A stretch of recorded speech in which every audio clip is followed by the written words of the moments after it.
Vamos a ver algunos de los detalles complementarios. Solamente vamos a verlos de manera rápida porque la idea ya no es seguir tanto con el tema de modelado. Lo que vamos a hacer una copia de este grupo. Recuerden que los estuvimos agrupando. Entonces voy a moverla. Voy a hacer una copia. Le estoy haciendo la copia a través de un movimiento y le voy a dar aquí 500.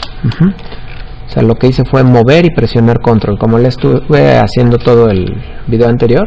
Ahora le doy clic derecho y aquí le doy explotar. Esto es para que pueda ya trabajar sobre las partes específicas. Aquí voy a trazar una línea y voy a trabajar en este espacio. Voy a hacer de nuevo una copia. Lo de las copias no necesariamente lo tienen que hacer así, ustedes pueden dibujar como prefieran. Entonces aquí igual le doy control y le vamos a dar 500. Una vez que nos cercioramos que estamos sobre el eje, en este caso el rojo se ve ahí.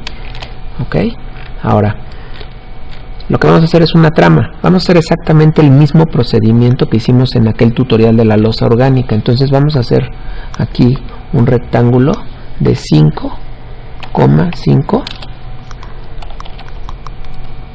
5,5, ahí está.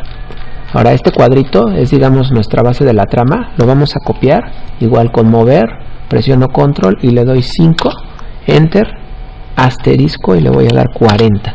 Entonces si le damos varios clics, se selecciona todo lo que está vinculado y entonces hago lo mismo, le doy mover con control, 5, asterisco y aquí le voy a dar 35. Entonces ya tengo mi trama. Aquí yo prefiero utilizar únicamente el contorno, pero pueden moverlo así completo como está. Yo voy a, igual, si le damos varios clics y le damos mover, en este caso de esta esquina a la esquina de acá, y entonces ya nada más borramos los excedentes.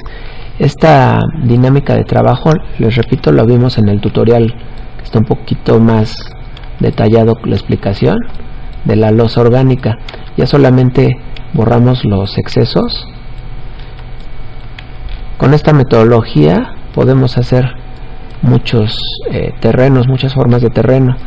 A lo mejor la manera más tradicional sería a través de las curvas de nivel, pero como en este caso son montañas que se van a hacer, digamos, al gusto en este proyecto, en la parte paisajística, no es necesariamente indispensable que sea con curvas de nivel precisas. De todos modos van a ver que vamos a manejar un cierto grado de precisión en los trazos de cómo queremos que esto sea. Y bueno, aquí vamos borrando todos los excedentes. Recuerden que se puede detallar más, incluso si ustedes quieren que quede con más detalle las curvas de la montaña, pues les recomiendo que la trama, aquí le hicimos de 5×5, o sea, estamos trabajando en metros. Es decir, que son de 5 metros por 5 cada cuadrito, pero lo pueden hacer de la medida que ustedes prefieran. Bueno, ya una vez que vamos borrando los excedentes, la herramienta que vamos a utilizar para esto es la de Smooth, que es una parte de las herramientas de Sandbox o de caja de arena, y con esa es con la que le vamos a ir dando la forma al terreno. Aquí es muy importante, se los voy explicando de una vez. Vamos a tratar de dejar un espacio perimetral en el trazo, porque vamos a dejar un camino en todo alrededor. Entonces considérenlo para el trazo de la montaña si lo están haciendo todo el tutorial como lo van viendo. Es decir, bueno, a ver, vamos a detallarlo, ya casi terminamos.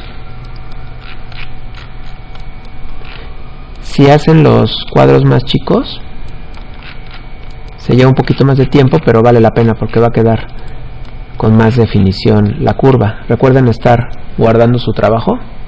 Bueno, lo que les quiero decir es, por ejemplo, aquí está le voy a dar F y le voy a meter, en este caso le voy a dar un camino perimetral de 6 para que tenga una buena circulación. En este desarrollo, prácticamente dentro del desarrollo no se mueven los autos, la intención es que la gente camine, y en este caso la montaña también es para que haga ejercicio y pueda escalar. Entonces lo que vamos a utilizar es estas herramientas de Sandbox. Aquí dice Smooth. Si le doy clic, aquí me aparece algún número. Yo ya le había puesto 25, entonces le voy a poner en este caso 20, Enter, y con esto es el diámetro de este círculo. Miren, vamos a cambiarlo, le voy a dar 40, Enter, y ya se hizo más grande. Voy a empezar con círculos de 20, Enter, y me voy a ir a esta esquina. Vamos a dejar 2 cuadros, procurar dejar más o menos esto, por lo de la banqueta que acabo de trazar. Entonces le damos así y me voy hacia arriba. Ustedes ven en la parte de abajo a la derecha, que en este caso dice 11, yo le voy a dar 10, Enter, que es la primera altura. Y voy a hacer otro de este lado, le doy clic y le doy 10, Enter. Ok, ahora vamos a cambiar el círculo, le vamos a dar 30, Enter, y lo vamos a poner aquí. Le doy clic y le doy 12.5, Enter, y acá hago lo mismo, clic, 12.5, Enter. Ahora voy a hacer uno más grande, que lo voy a hacer de 40, que es el más grande de todos, digamos que es la montaña más importante. Trato de dejar 2 de este lado y 2 de este lado, es decir, 10 de cada lado, clic, y esta sí le vamos a dar 15, que es la montaña más alta. Ahora, recuerden, si le dan varios clics, se selecciona todo completo. Voy a hacer una copia porque quiero tener ese respaldo. Por cualquier cosa le doy control y en este caso le voy a dar 250, Enter, y ya tengo mi trazo de la primera montaña. Ahora vamos a darle de nuevo toda la selección, doble clic en todo y lo vamos a agrupar. Aquí le voy a dar Make Group, y este ya lo podemos pasar a esta parte. Ahora esta la voy a eliminar momentáneamente para que vean. Vamos a agrupar esto también de momento, clic derecho y le doy agrupar. Luego lo puedo desagrupar, en realidad lo voy a terminar poniendo de este lado. Selecciono este y lo voy a mover. En este caso, como el trazo de la retícula no fue con precisión, entonces aquí sí lo voy a acomodar manualmente. Esta esquina me coincide con esta de aquí, pero el terreno me quedó encima de la banqueta, entonces le voy a dar mover. Me aseguro de estar en el eje, en este caso el azul, y le vamos a dar 0.5, medio metro, y entonces ya quedó arriba mi nivel de banqueta. Esto no se alcanza a percibir mucho, pero ahí está un poquito arriba del nivel del terreno. Ahora recuerden que esto lo podemos detallar. Si ustedes revisan de nuevo el tutorial de la losa orgánica, esto es, aquí lo puedo de nuevo explotar, le doy selecciona todo y aquí me voy a donde dice Soften Smooth Edges, y aquí me da la opción de poderlo suavizar tanto como quiera.